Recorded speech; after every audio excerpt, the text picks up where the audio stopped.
Some people arrive and make such a beautiful impact on your life, you can barely remember what life was like without them. A friend is someone who knows all about you and still loves you. Don't make friends who are comfortable to be with.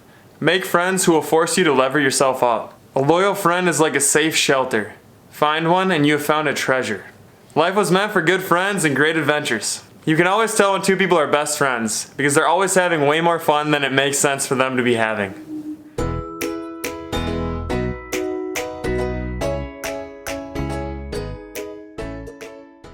Today we're going to be talking about the importance of friendships. I just read all those quotes and it hit me really deep just thinking about the friendships I have in my life. I want to share a story of a particular friendship I have.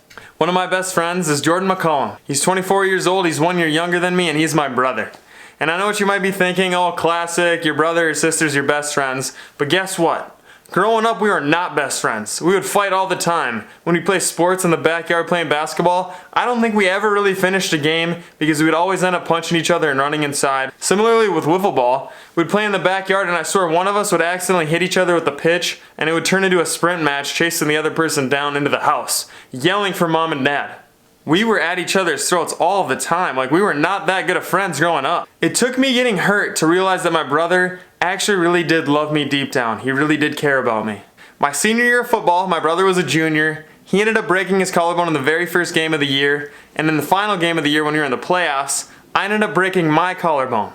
Like, Mom, can we please get some milk around here? But in all honesty, my mom bought tons of milk, so thank you, Mom. Anyway, I got tackled right into the ground, broke my collarbone, ran to the sidelines, and the first person to meet me there was my brother. And when I said I had broken my collarbone, he got really upset. I'm gonna reenact it really quickly. No! Crap! This can't be happening right now! Dang it!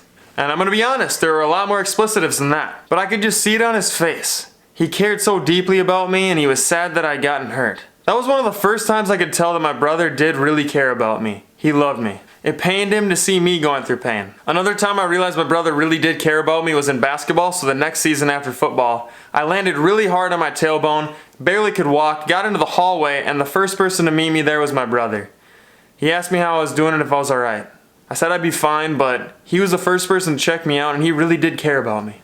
We still struggled throughout high school to see eye to eye and had a lot of fights. But actually after graduating, after both of us graduated, every time we'd come home over Christmas break or different breaks that we'd have in the school year, we'd talk in our bedrooms. You see, we shared a bedroom, a small little bedroom with two twin beds on either side.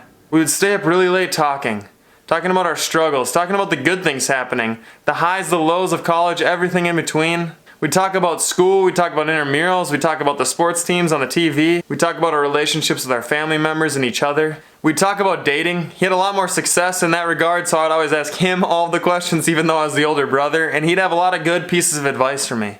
We'd talk about how much we could bench. We'd talk about the faith. It was nice to have someone who cared so deeply about me and wanted to know those things, but then also to have someone want to share their life with me. This friendship was so life-giving and something I cherished, and every time I'd come home I would look forward to the conversations we'd have into the wee hours of the night. Our parents had a room directly above us, so the next day they would always let us know that we talked a little bit too late, but that's a sign of a really good friendship. Being able to share a few laughs, share what was on our hearts, and really just share everything with one another was worth it. And now I consider my brother to be one of my best friends. Even though we had a rocky start and things still aren't perfect, I appreciate the heck out of this relationship. I encourage you to pause the video and just think of a relationship, a friendship in your life that means a lot to you, and try not to smile. Maybe think of something you and your best friend did that you probably shouldn't have been doing, but you ended up doing anyway and had a great time. I'm hoping by this point, even though you probably already thought so before the videos, that you've recognized that there's an importance to friendships. To really drive this point home, the Mayo Clinic has a few benefits to friendships that I'd like to share with you. Friends can increase your sense of belonging and purpose. They boost your happiness and reduce your stress. They improve your self-confidence and self-worth. They help you cope with traumas such as divorce, serious illness, job loss, or death of a loved one. They also encourage you to change or avoid unhealthy lifestyle habits such as excessive drinking or lack of exercise. They can also help reduce significant health risks such as depression, high blood pressure, and unhealthy BMI.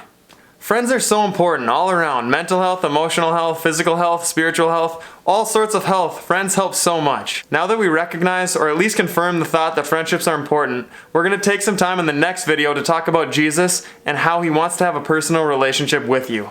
We're going to go over the many pieces of scriptural evidence that show that Jesus is and wants to be our friends. So I hope to see you next time and thank you for continuing to journey with me. God bless and see you next time.